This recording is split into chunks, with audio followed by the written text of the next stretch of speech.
schoolrooms. Now what I want is facts. Teach these boys and girls nothing but facts. Facts alone are wanted in life. Plant nothing else and root out everything else. You can only form the minds of reasoning animals upon facts. Nothing else will ever be of any service to them. This is the principle on which I bring up my own children, and this is the principle on which I bring up these children. Stick to facts, sir. The scene was a plain, bare, monotonous vault of a schoolroom, and the speaker's square forefinger emphasized his observations by underscoring every sentence with a line on the schoolmaster's sleeve.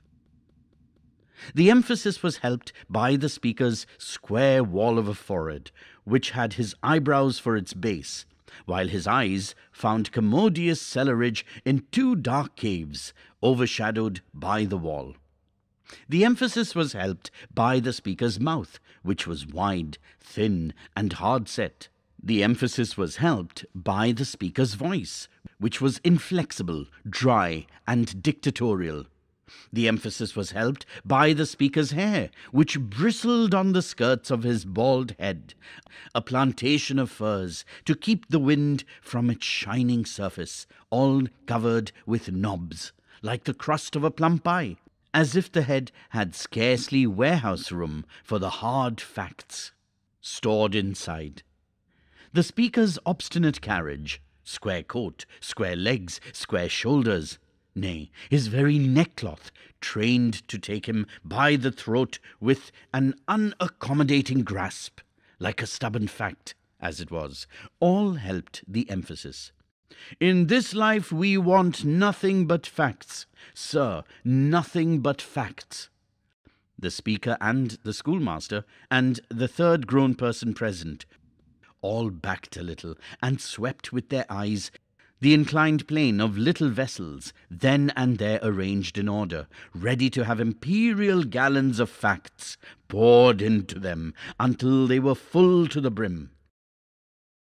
Thomas Gradgrind, sir, a man of realities, a man of facts and calculations, a man who proceeds upon the principle that 2 and 2 are 4, and nothing over, and who is not to be talked into allowing for anything else. Thomas Gradgrind, sir, peremptorily Thomas Gradgrind. With a rule and a pair of scales, and the multiplication table always in his pocket, sir, ready to weigh and measure any parcel of human nature, and tell you exactly what it comes to. It is a mere question of figures, a case of simple arithmetic. You might hope to get some other nonsensical belief into the head of George Gradgrind, or Augustus Gradgrind, or John Gradgrind, or Joseph Gradgrind, all superstitious, non-existent persons. But into the head of Thomas Gradgrind? No, sir. In such terms, Mr. Gradgrind always mentally introduced himself, whether to his private circle of acquaintance or to the public in general. In such terms, no doubt, substituting the words boys and girls for sir. Thomas Gradgrind now presented Thomas Gradgrind to the little pitchers before him, who were to be filled so full of facts.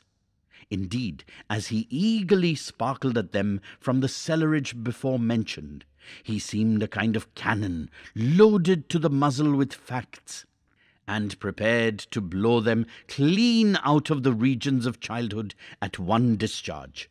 He seemed a galvanizing apparatus too, charged with a grim mechanical substitute for the tender young imaginations that were to be stormed away.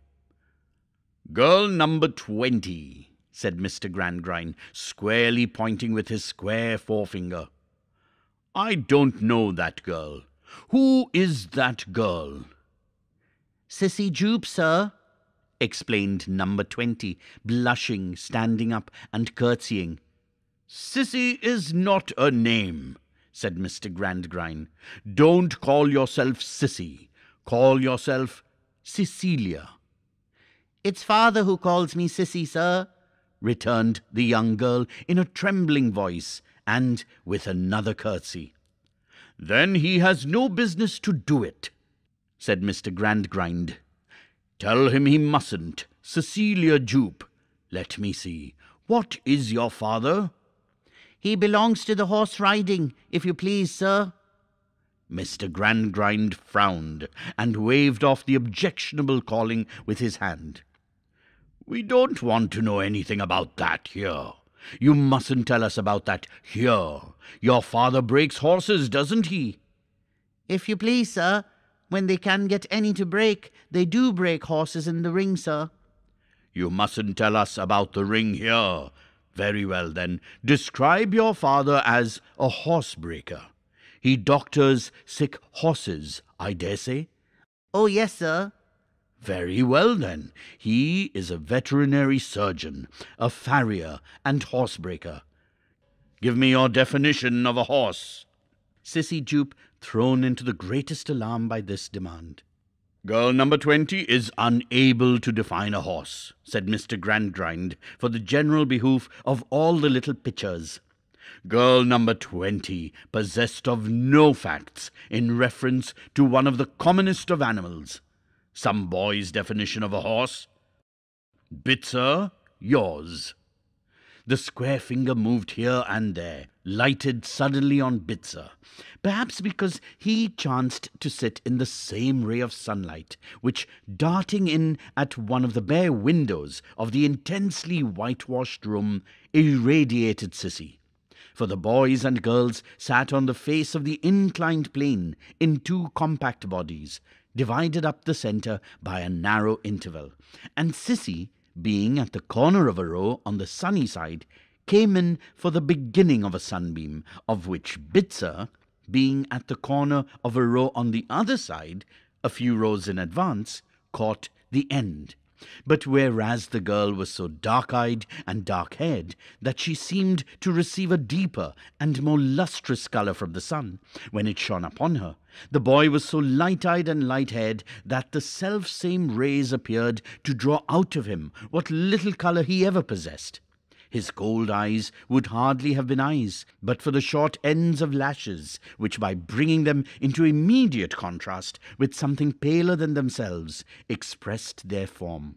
His short-cropped hair might have been a mere continuation of the sandy freckles on his forehead and face.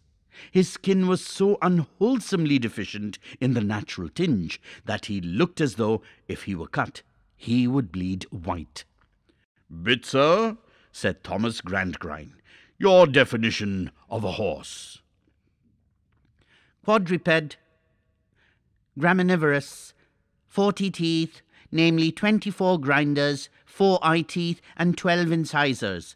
Sheds coat in the spring, in marshy countries, sheds hoofs too. Hoofs hard, but requiring to be shod with iron. Age known by marks in mouth." Thus, and much more, Bitzer. "Now, girl number 20, said Mr. Gradgrind, "you know what a horse is?"